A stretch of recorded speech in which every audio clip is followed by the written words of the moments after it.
1, 2, 3, 4. Welcome to Crazy Chester. Welcome to Crazy Chester. Crazy Chester's Radio Hour. Welcome to Crazy Chester. Welcome to Crazy Chester. Crazy Chester's Radio Hour. Yeah, Crazy Chester's Radio Hour. Crazy Chester's Radio Hour. Welcome to the Crazy Chester Radio Hour. Thanks for tuning in. The theme song you just heard is performed by Wet Willie's Jimmy Hall and Funky Chester.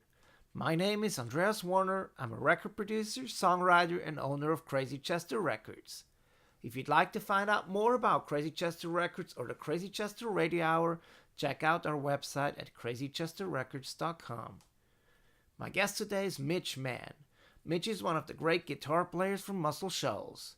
He's known around town for his high energy playing on the electric as well as his proficiency on the acoustic guitar. I had the pleasure of producing Mitch's acoustic album Blackwater Creek a few years ago. Mitch plays live with his band the Mojo Mixers, the Alabama Busboys, and Yellowhammer, and is also a member of the Fiddleworms, Alabama's great rock band. Welcome to the Crazy Chester Radio Hour, Mitch Mann. Hello, hello. Hey, thanks for being my guest today. I usually start in the beginning, and then we'll work our way up to now. Okay. But I'm going to just violate that rule right now. We met about 5 years ago, I would say. Yep. I've seen you perform with the Fiddleworms before, which is you play guitar in the Fiddleworm. And I had an opportunity during Handyfest, which takes place here every summer, to hear you play an acoustic solo gig. Uh-huh. And I was smitten. I mean, I was just like, this is so cool. And that's kind of how our story started, or at least our collaboration, because I'm like, I don't know what, but more people need to get to hear that. Right. It was And great I'm the way like, you approached me that day. If I'm not mistaken, that very day you said, we've got to record this. Yeah. And you know, you always, I mean, as a musician, you hear stuff all the time, you know, oh, let's get together and write. Oh, let's record. Let's do this. Let's do that. And usually it never happens. It never materializes. And I think it must have been on my face because I was like, oh, yeah, cool. Let's do that. And you were like, no. We need to do this. I'm serious. And hey, we went from there. Well, I kind of heard everything that day, the way you arranged those songs.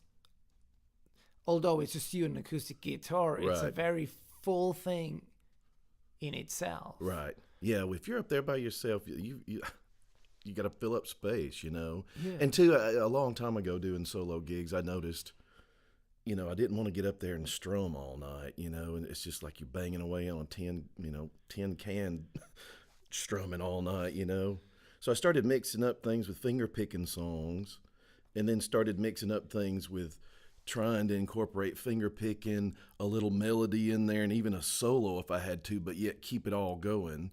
So I kind of started falling into that rut, trying to make sure everything just sounded, I wasn't doing the same thing all night, and I was mixing it up and making sure that, you're just not strumming through a song without doing any kind of guitar work or anything. Yeah. So yeah, and you're using different tunings too. Right. And different guitars, sometimes 12-string. Mm-hmm. So, okay, that's how we met. Now, by the time we met, you've been doing this for a long time already. You grew up just a little south of here. About an hour south. Yeah. By Blackwater Creek. Right. Which you ended up titling an instrumental. Yeah. And then we ended up calling your record Blackwater Creek too. Right. So you growing up near Blackwater Creek, what were some of your earliest memories of music around you? I had an older brother and sister. I'm the youngest of three. My brother's the oldest. Sister's in the middle. And you remember it back in the day, like in the 70s and maybe even before, in the back of magazines, they had the little, was it the Columbia something, you'd give a penny and you'd start, and then you were in this club. Like record club. Yes, yeah. and every month you had to, and my parents, of course, by the time I came along, they wouldn't let me do it because they had learned from my brother. He had done that, and you're pretty much locked in. May even be a cult, I'm not for sure. No, but so he had to, every month he had to come up with, I don't know however many he had to buy to stay in the club.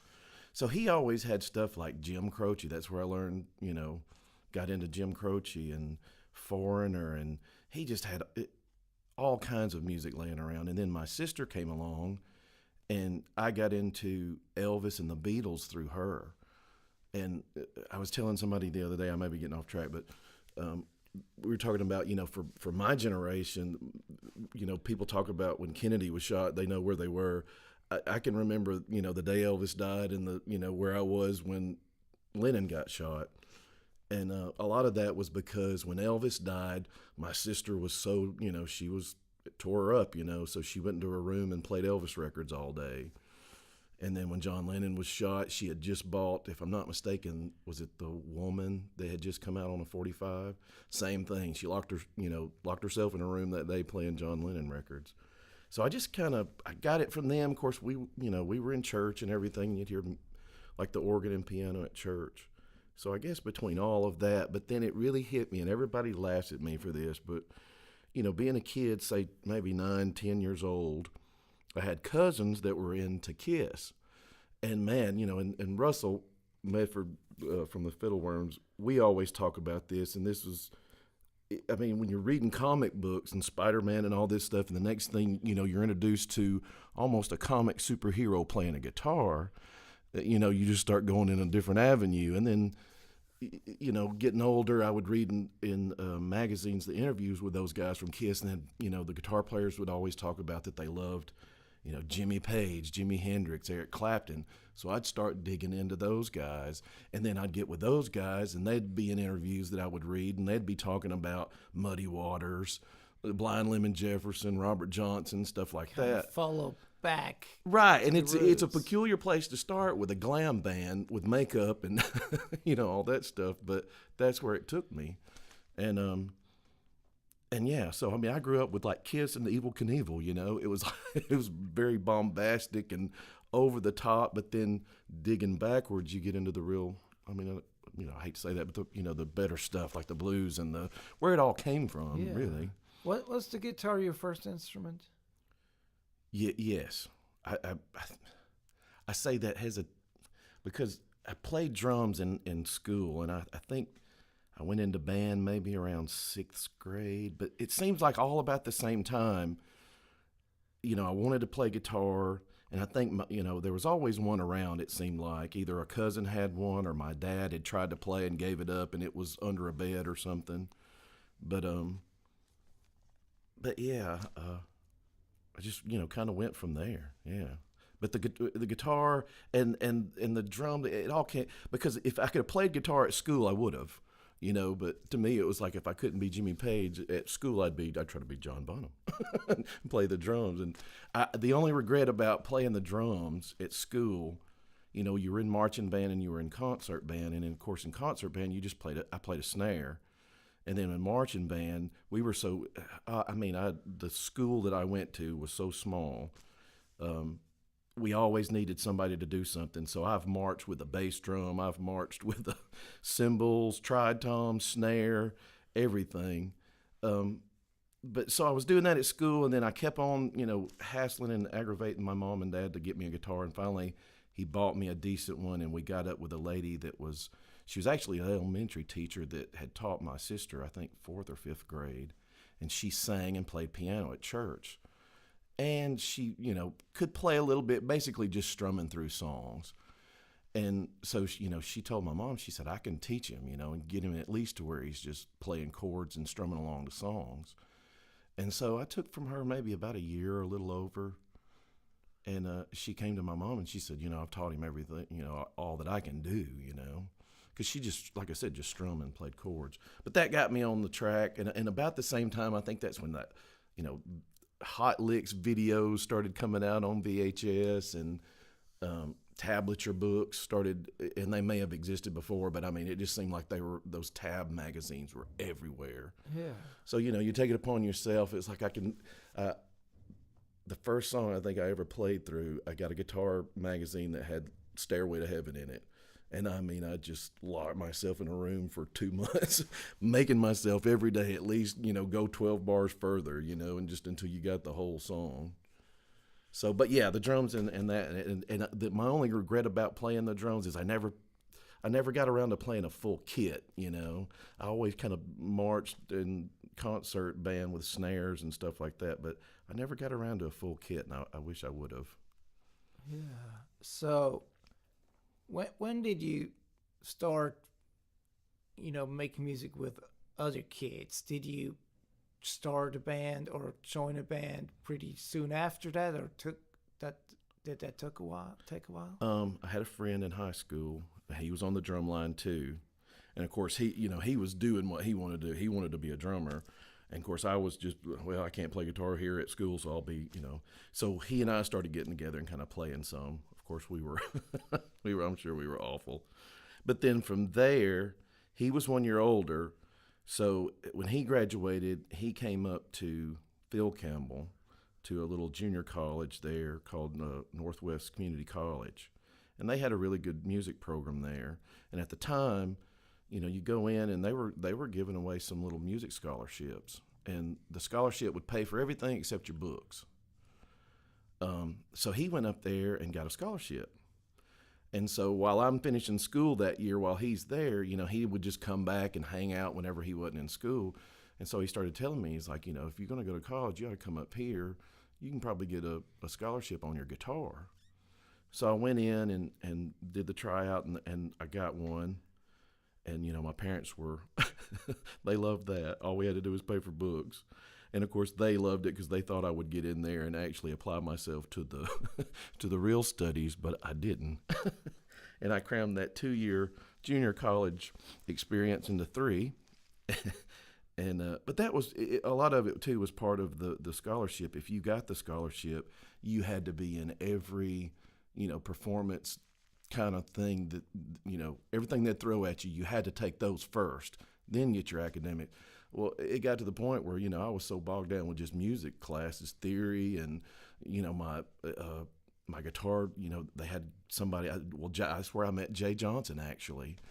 They didn't have a guitar instructor there, and they started reaching out, and Jay Johnson, Jimmy Johnson's son, they got him for a while, and he came in and was showing, I'll never forget, he kind of showed me harmony stuff. We worked on Boston, some of that stuff, Tom Scholl stuff, some of that crazy, really good harmony, guitar lines. So anyway, I got there and started playing, and then met other people, and that's where I started hooking up with the first guys that I ever played with up here in Muscle Shoals. We had a little band, and the name of the band was LSD-30, and of course everybody thinks it's the drug connection, but actually it was because at that junior college, there was an older guy that we had music theory with that he had gotten older and decided to come back to college. So he was there. His name was Doug Reed. And he had been in Vietnam, and the ship that he was on was called LSD-30. And he said what it was, and I may have this wrong, but something about landing dock ship or something, and then the number represented kind of what port it came out of. And again, I may have that wrong, but something like that. So anyway, we were trying to come up with a band name, and one of the guys, we ought to call it what Doug was talking about, and everybody laughed, and then, we can't do that, and I said, no, we ought to, because, it's the double entendre, we know what it, and then that would be the whole, if somebody come up. Conversation starter. Right, exactly. I thought, that would be a great story to kind of explain to somebody, no, it's not about that. But then too, if somebody were to, wanted to think that way, sure, whatever. But that's what it really meant. But we came up here and started, I'll never forget, a place on Hatch Boulevard. It's called the Filling Station. It was an old filling station that they had redone into a club. And all this is, I think, maybe 91 or 2, somewhere in there, maybe 93. we were, at college, learning how to play and trying to get up here and get into clubs. First club I ever went to up here, went to see Jay Johnson, Radio Tokyo. I think at Club 13, maybe that was what it was called at the time. But anyway, so we started getting in here and, trying to get gigs booked and play. But the filling station, Carl Dunlap had it at the time, walked in, and we were like, we'd like to get booked, And he said, well, okay, well, have you got a demo? And demo? No. He said, well, you got any pictures? No. And he said, do you have a song list? And I said, I'll be right back. And I want to say we went out to the car and just started writing stuff down, every song that we knew. And I think the very first song we put on there was For What It's Worth, Stop, Hey, What's That Sound? And when I came back in and laid the paper down, I was like, we got a song list. And he looked at it and he said, oh, I love that song, For What It's Worth. I love that song. He's like, yeah, I'll book you in here, so-and-so, so-and-so, and I'll pay you this. And that's how we got our first gig. Didn't even have a demo or a picture. I think a couple of us walked in there and jotted a song list down, and For What It's Worth got us the gig. So we started playing there, and we started playing. There was a place called Club 13. So one weekend we'd play Club 13. One weekend we'd play the filling station. And then one weekend we'd play a place called the Oceans and Prairies, which used to be the old fog cutter. And that would be our month. We'd have maybe a weekend off or a weekend that we'd try to get out of town and play somewhere. But started there and then kind of got out of that band and then started playing with the Fiddleworms around 97, maybe 98, somewhere in there. And I've been with them off and on since then. Were you aware of the music history being made here when you moved here? Or is there something you learned over time? I was, but just not the depth of it. I mean, I'm still learning. I mean, I'd always heard about Eddie Hinton, but I didn't get into Eddie Hinton as much, as I have until you came along. So yeah, you just start, Kelvin and some of my guitar heroes around here, start hearing them talking about, oh, I played with him, or he was great. And again, just like the thing before, it's like, oh, I need to make note of that and go find that dude and, get in and hear what's going on. Same way I did with Kiss when I was a kid, and I'd read Pete Townsend. Who's Pete Townsend, or Jimi Hendrix or whatever, and then you'd go from there. Yeah. So your early band here, were those the guys that are connected to the Johnny Cash? Yes, story? If you ever see the Johnny Cash picture where I've got a tattoo of Johnny Cash on my right arm, and it was we got the tattoos at the same time. Me and the singer from LSD-30, Chad Green, we went and got our tattoos together. And one day he called me and he said, "I'm gonna go get a tattoo today. Come with me." I was like, "Okay, I'll go with you and I'll get one." He's like, "Well, I'm gonna get this. I can't even dream catcher or something." And what are you gonna get? I said, "I don't know," but I wanted to get one, and that was so stupid. But I wanted to get one, but didn't have any idea. And it just so happened I was reading The Man in Black, and that I think it may be the last picture in the paperback anyway. It's just a shadow of him playing his guitar. So I got that shadow on my arm. So anyway, we were going to Branson to see Johnny Cash, and a friend of mine, she said, "I'll try to get you in with the fan club lady and see if you can't, it was almost the whole band, I think, except the drummer." And she said, I'll try to see if I can't get y'all to, you've got to meet him, And I said, "That's crazy. Ain't nobody going to let, who are we?" So anyway, she calls the lady, and she's the head of the fan club, and I wish I could remember that lady's name. She was so sweet. But anyway, she actually was running the merch table. So when we got there, I realized it was her, and she was nice, but I she had no intention of letting us meet him, I don't think, in the beginning. So anyway, Chad at the time said, "Well, what's the chances of us meeting him?" And she said, and the bass player, Brian Williams, goes, "Well, he's got to see his tattoo on his arm. Mitch has got Johnny's." And she said, "No, not really. Come on. Show him. Show her. So they roll up my sleeve and show her, and she's like, "Oh, yeah, he's got to see that." Okay, so here's the deal. The second to the last song is going to be da-da-da-da-da. As soon as y'all hear that song, hightail it up to the merch table, and I'm going to get y'all back there. And again, I'm really thinking, we'll cut around and he'll be gone or something.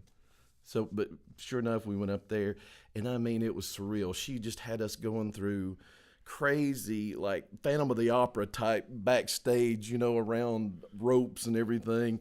And it was just wild. I mean, we literally turned a corner and there was an elevator and it was open and it was June and Johnny. And it was just like they were a picture. And I mean, I just kind of froze, and he's just kind of looking at us like, who are you guys? And she goes, go on. And she shoved us and we went into the elevator with him. And he just kind of looks, but then he just went, how are you guys doing? So, and I had brought my Martin guitar and I wanted him to sign it. And before all this, I got to backtrack a little bit. She had taken the guitar back and brought it back and he had signed it. And I looked at her at the time and I said, now, how do I know you just didn't go back there and sign that? She said, oh, he signed it. So anyway, when we got on the elevator, he goes, was that your Martin that I signed? And I said, oh, yeah. And I said, but I really wanted you to sign it on the front because he had signed it on the back. And about that time, I for lack of it was security, I guess. These two big guys come up and kind of look like, what's going on? And he just looked at them. Johnny Cash looked at him and he goes, we're fine, and shut the door. And up we went to, I guess, their dressing room, walked in, and they were just so nice. And they talked to us for maybe 20, 25 minutes. Even, well, play me something on your guitar. I played him something on the guitar, took a bunch of pictures. He had a table there with, and I'm sure fans and stuff had, given him old pictures like from the 50s. And they were just scattered on this table. And Brian, he just walks over, or no, it was Chad. Chad walks over and he goes, oh, look, here's you with Luther Perkins or Scotty Moore or somebody, And he goes, oh, yeah. And so when they started talking about the pictures, and then our bass player, Brian, he's over there chatting it up with June. And at the time, her daughter, Darlene, was doing pretty well. So we were talking about how, it was cool that her videos and stuff were doing well. And, but yeah, that was a surreal moment. But they were so nice. But I got to tell you, I have a face that everybody, when they see me, it's like, oh, you look like fill in the blank. I've been told I look like Bill Maher. I've been told I look like Robin Williams, all this stuff. And one of them is Bono. So when we're sitting there, conversation kind of lulls, and he looks at me and he says, you look like old Bono from U2. And I says, yeah, I hear that some, And he goes, hey, June, don't he look like Bono? And she says, yeah, he does. And he said, and they had just recorded, was it The Wanderer? I think on that Zooropa U2 album. And he said, yeah, they came they came and stayed with us and we recorded that. And he said, man, they couldn't get enough of June's cooking. He said that Bono loved June's biscuits. So we heard little stories like that. I love the stories, just little silly ones like that. But yeah, that was something. If you get on my Facebook page, I think that picture's there somewhere.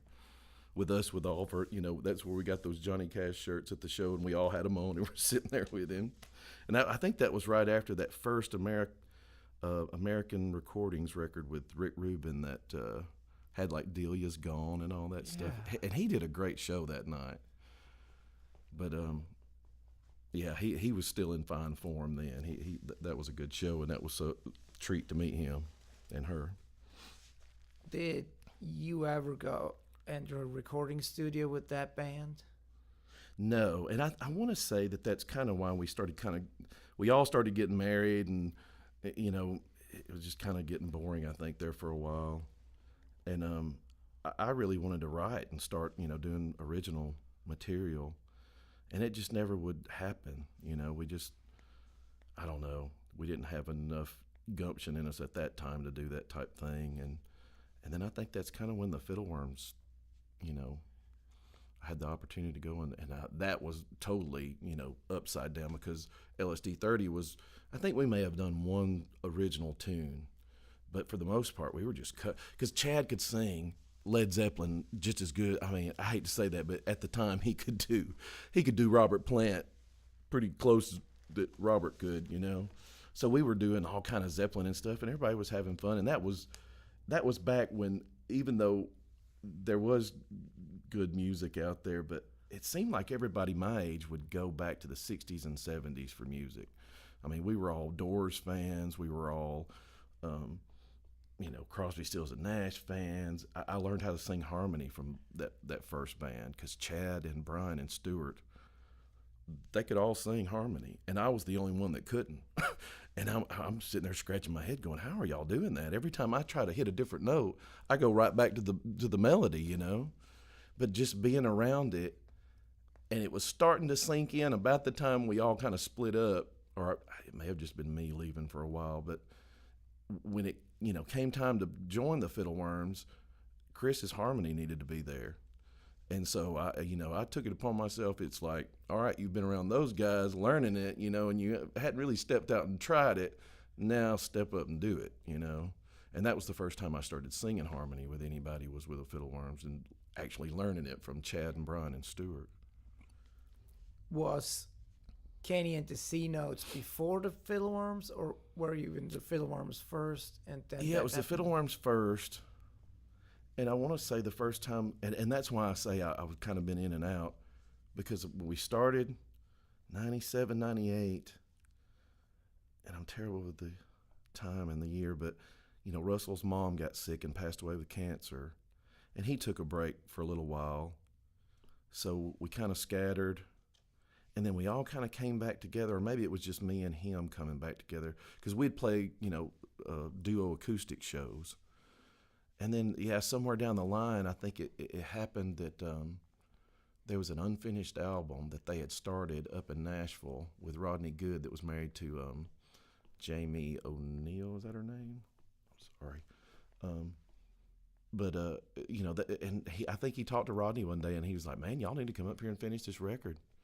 So we all kind of pulled back together, and even Rob, because that was the guitar line there in the Fiddleworms, Chris Quillen was the original guitar player, and he got killed in a car wreck, 94, 95, somewhere in there.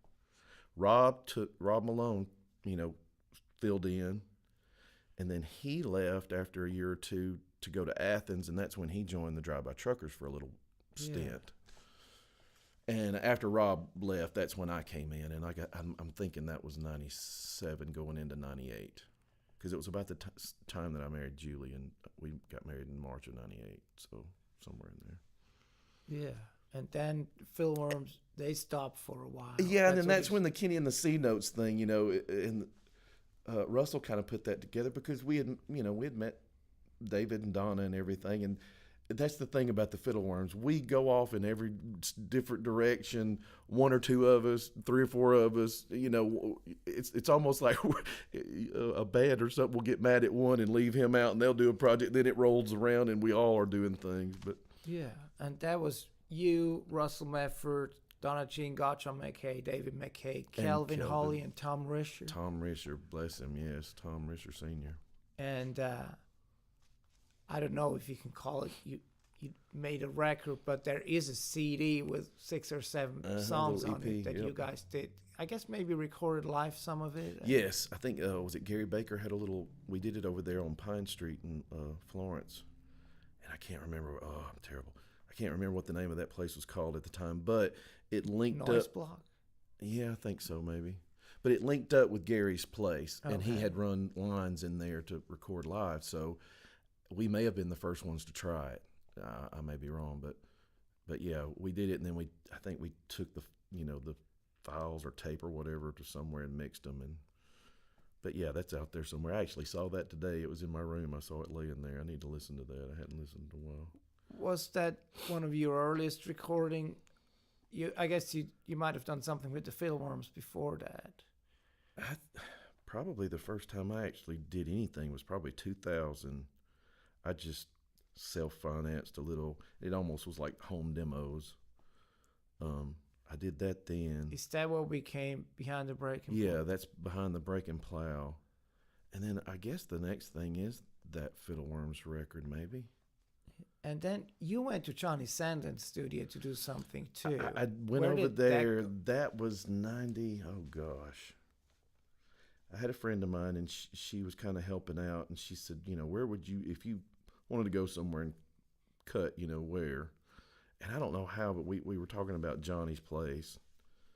And so she booked it, and we went over there, and I really I need to go back and listen to those things, but we wasn't ready.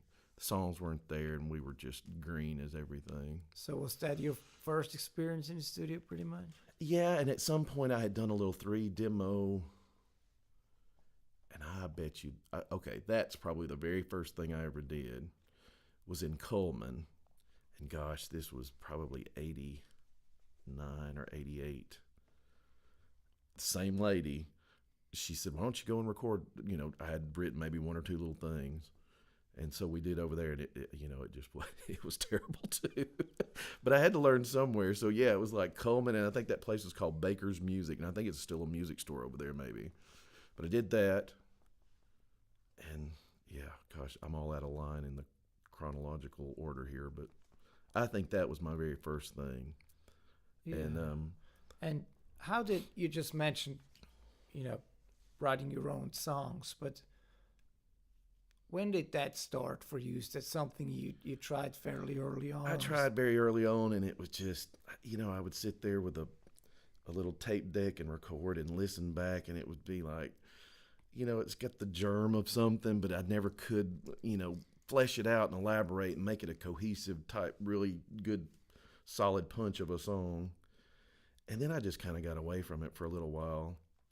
And honestly, it was probably because I was playing with Russell, and he was writing such great songs. Well, why would I need to try to, convince him that mine? And because I just feel like he's such a great songwriter. Yes, and I mean he's that way out of the gate. You start looking at his lyrics, and it's like, whoa,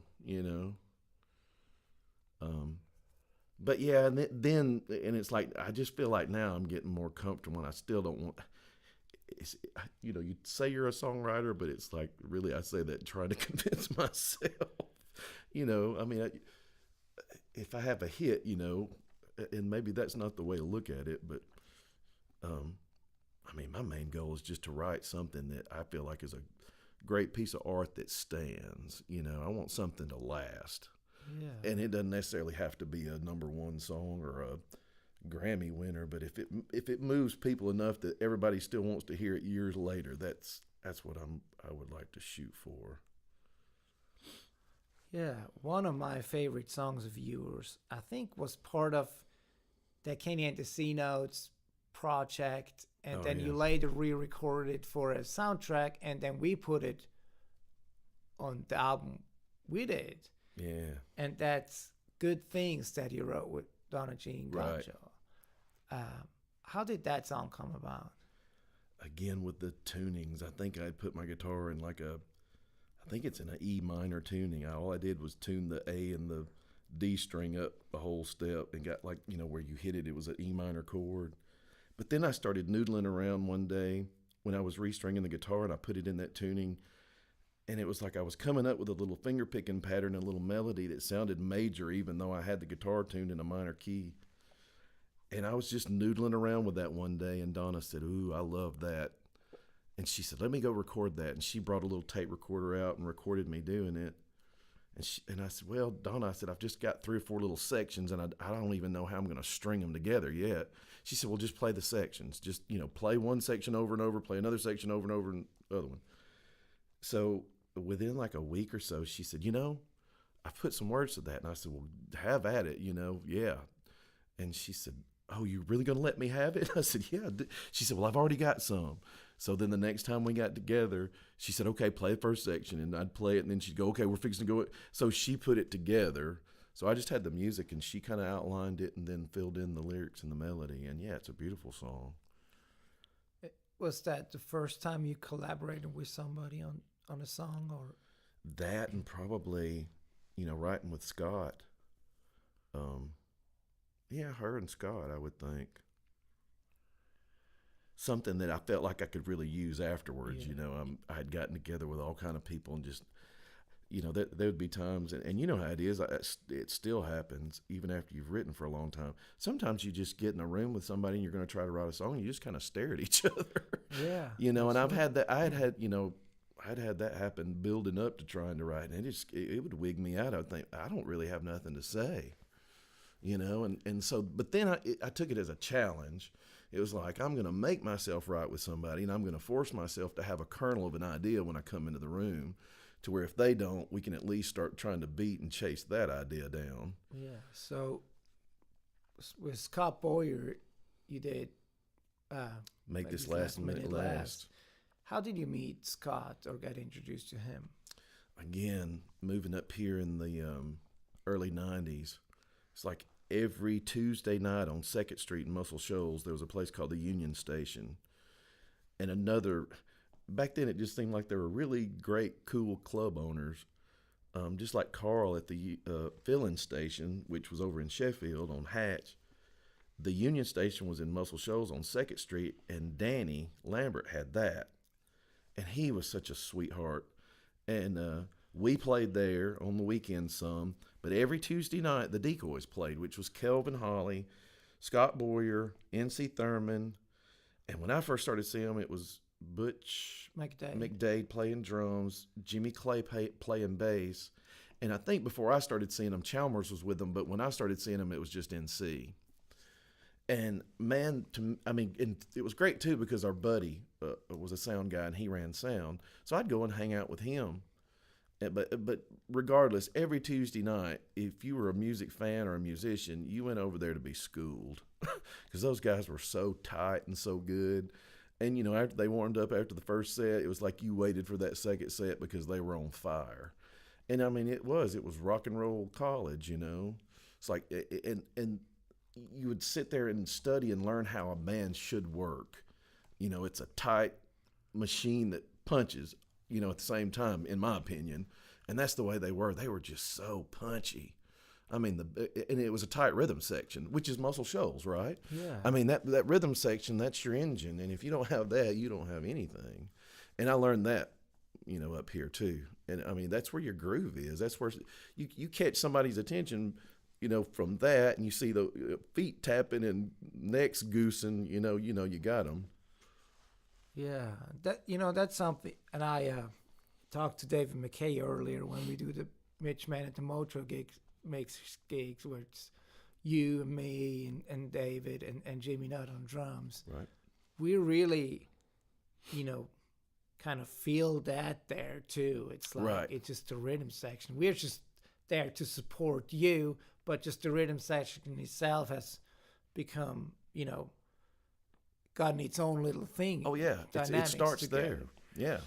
Yeah. And so anyway, don't let me go on a tangent too far, but you know too, sorry to interrupt, but going back to like the drum thing, that drum, that percussion type stuff, and the rhythms, and I'm always interested in polyrhythms working together, and it had to have come from, you know, the school, the drum stuff, and I really don't think about it a lot, but I'm always in, you know, I want my feet tapping before anything. Then I'll worry about lyrics or something like that.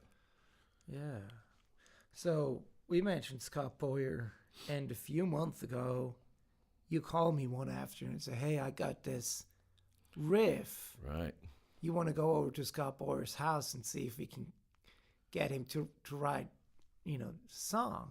And I was a little tired. I'd already worked a full day, and I was kind of ready to go home. But I said, yeah, why not? And I'm so glad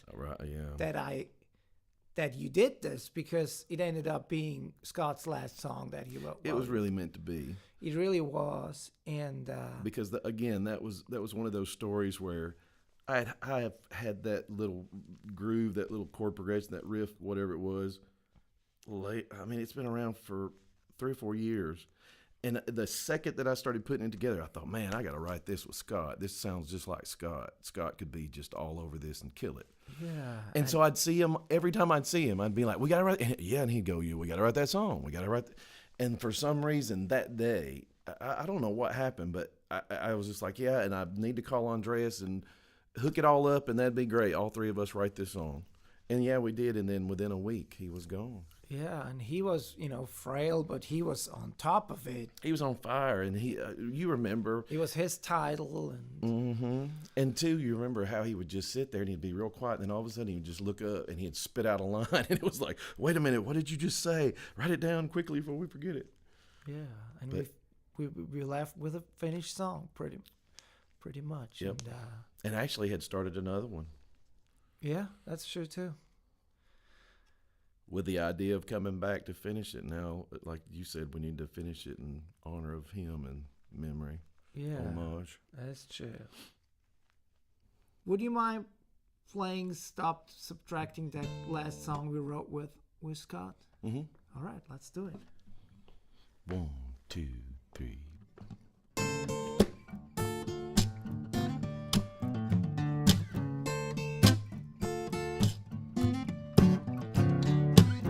It was all good at the start.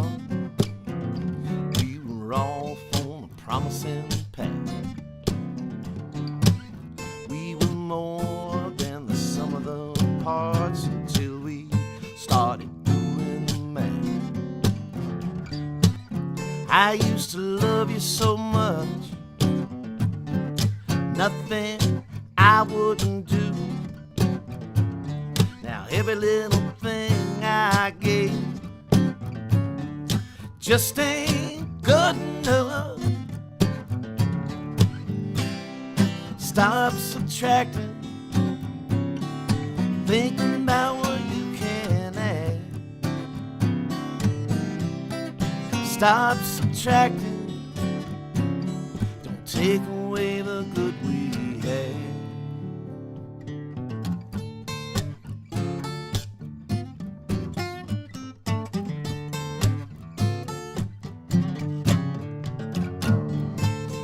Stop that whining, talking about what you ain't got.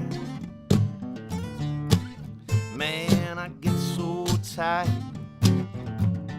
of always being put on the spot. Stop being cryptic, so pessimistic when the going gets rough.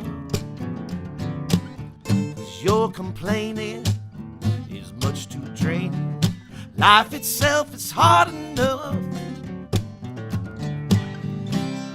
Stop subtracting, thinking about what you can add. Stop subtracting, take away the good we had.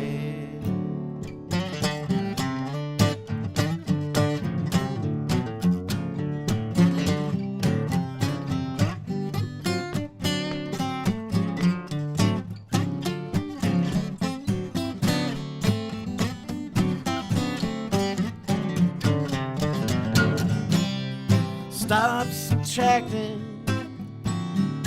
think about what you can add. Stop subtracting, don't take away the good we had. Don't take away the good we had. Don't take away the good we had.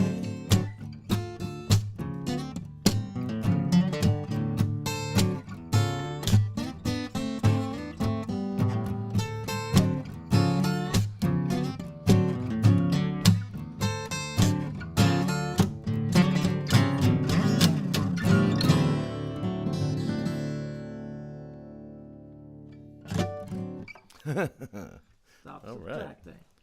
You've been playing with the Fiddleworms on and off, more on than off, Right. probably.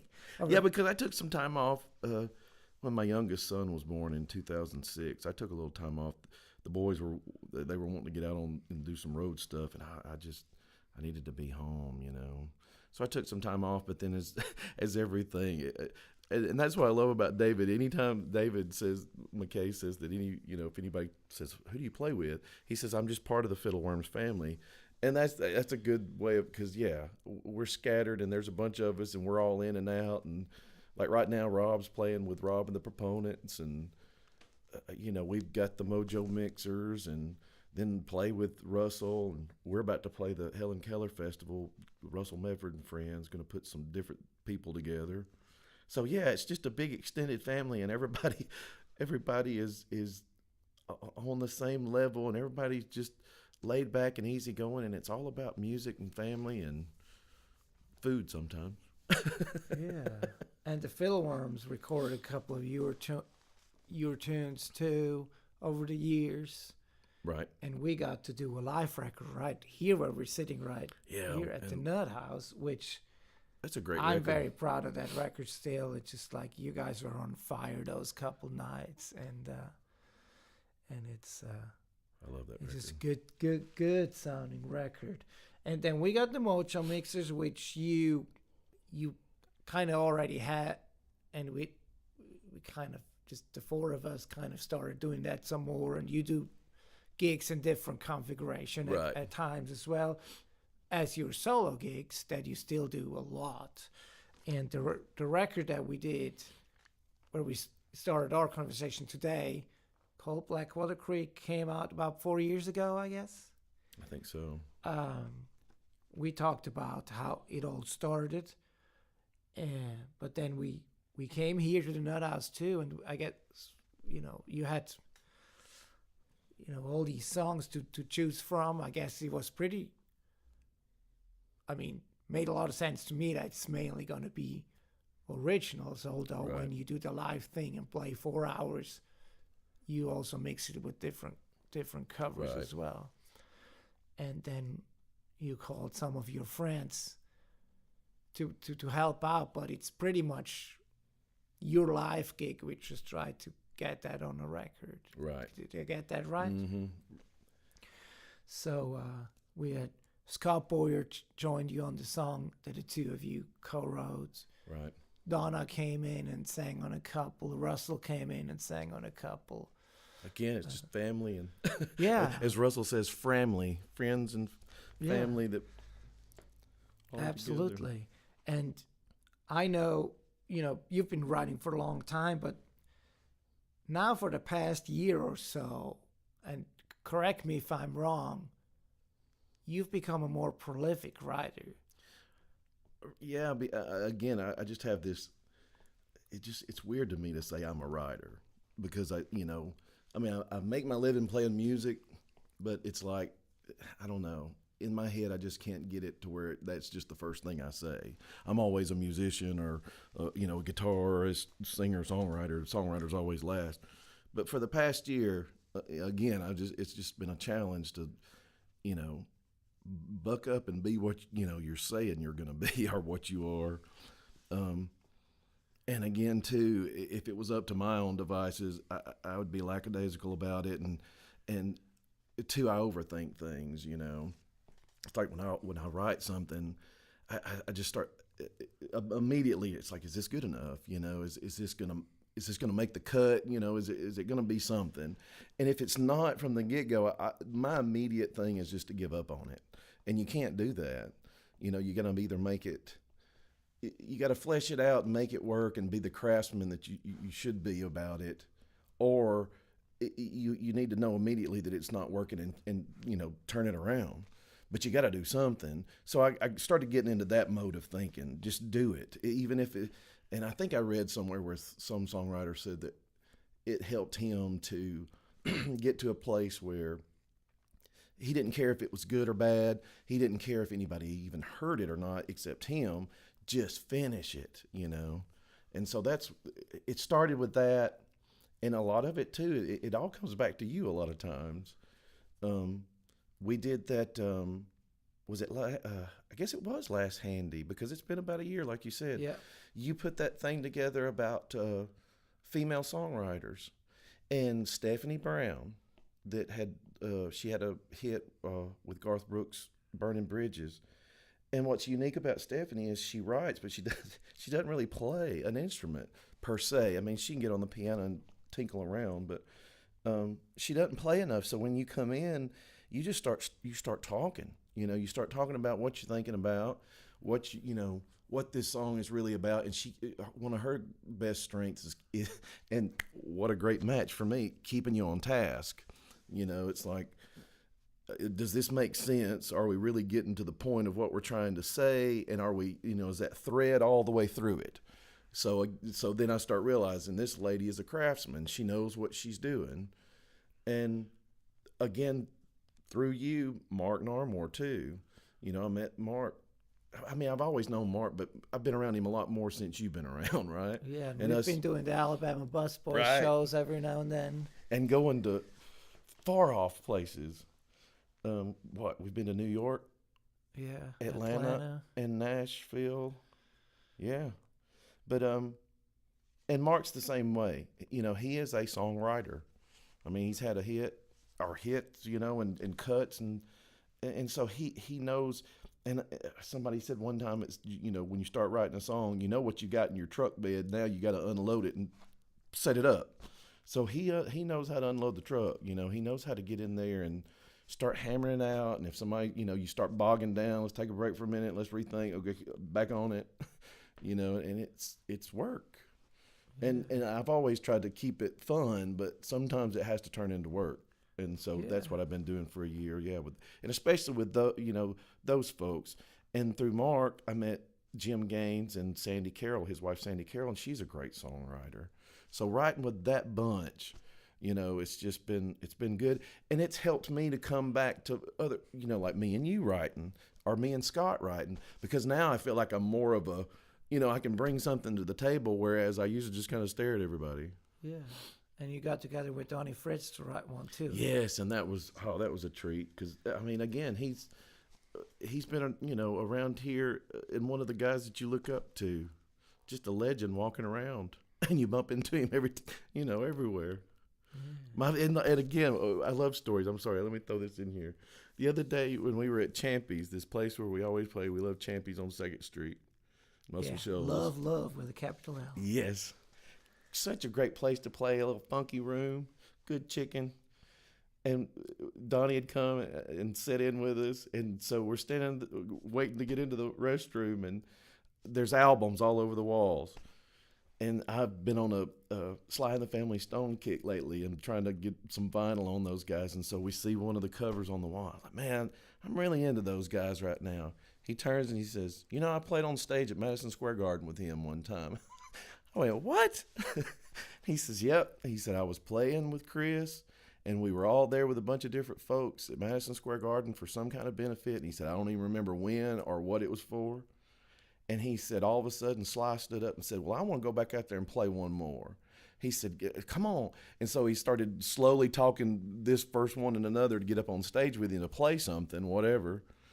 And so Donnie said, well, I'll go with you. So Donnie goes out, and I think he either played tambourine or something, some just kind of minuscule percussion thing. He said, but I played tambourine with Sly Stone at Madison Square Garden. You can't beat standing around at a chicken shack getting told that story from Donnie Fritz anywhere but right here. Yeah. Only Muscle Shoals. That's right.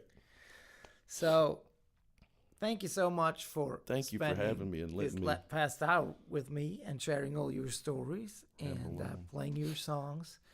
I just wish you the best of luck with everything that's ahead. I'm sure there's going to be many more great songs. Oh yeah, shows, hopefully records too. So all the best to you.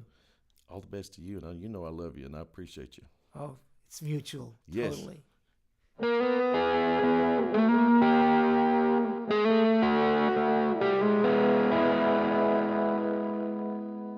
After our conversation, Mitch and I grabbed a couple guitars and played a few of the songs we recently wrote. 1, 2, 3.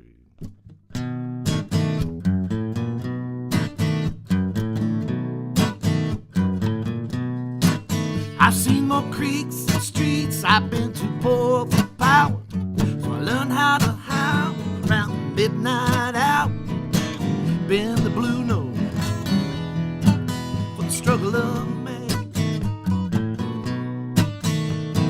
living hand to mouth, doing what I can.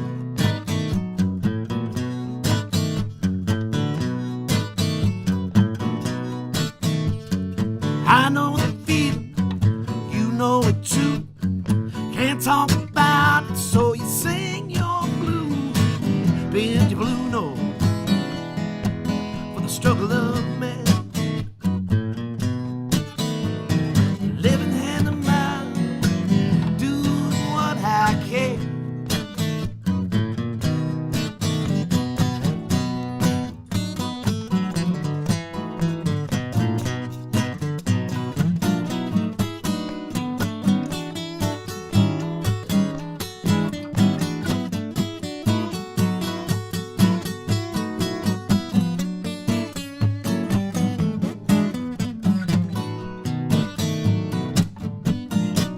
I'm gonna sing and play, clap and shout, stomp my feet till my legs went right, bend the blue note for the struggle of man.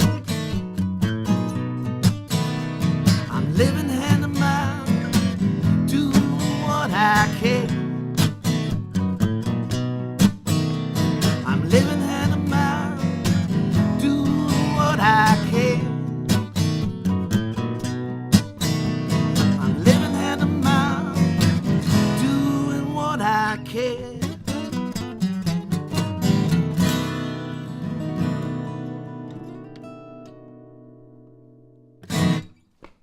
Yeah. Yeah. That was one of our songs. Yeah, we didn't even talk about writing that one. 1, 2, here we go.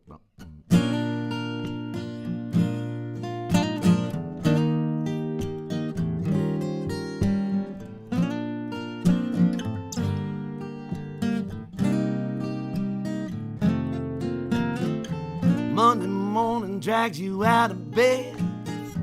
Tuesday takes a 2 before to your head. Wednesday got you hurt all kind of ways.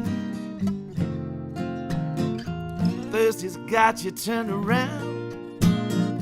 Friday she wants you to take her uptown. Saturday you might get sleeping late. Oh, it comes Sunday, you always pray, dear Lord,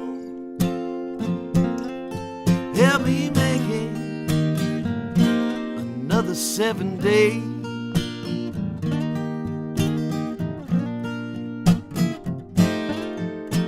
Another Monday come before you know. Tuesday is moving much too slow. Wednesday's another day to lead you astray. Thursday's just as blue as can be. Friday she gives you the 3rd degree. Saturday, those phone calls won't go away. Oh, it comes Sunday, you always pray, dear Lord, let me make it another 7 days.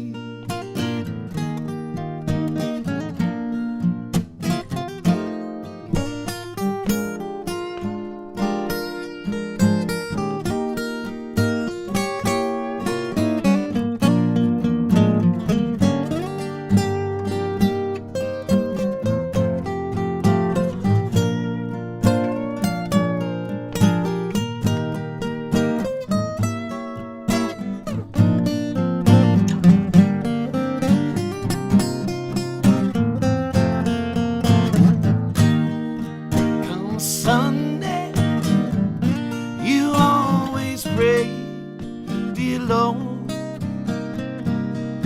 help me make it another 7 days.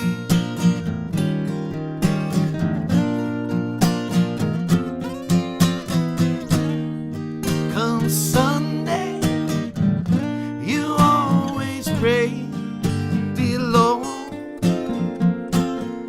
help me make it another 7 days.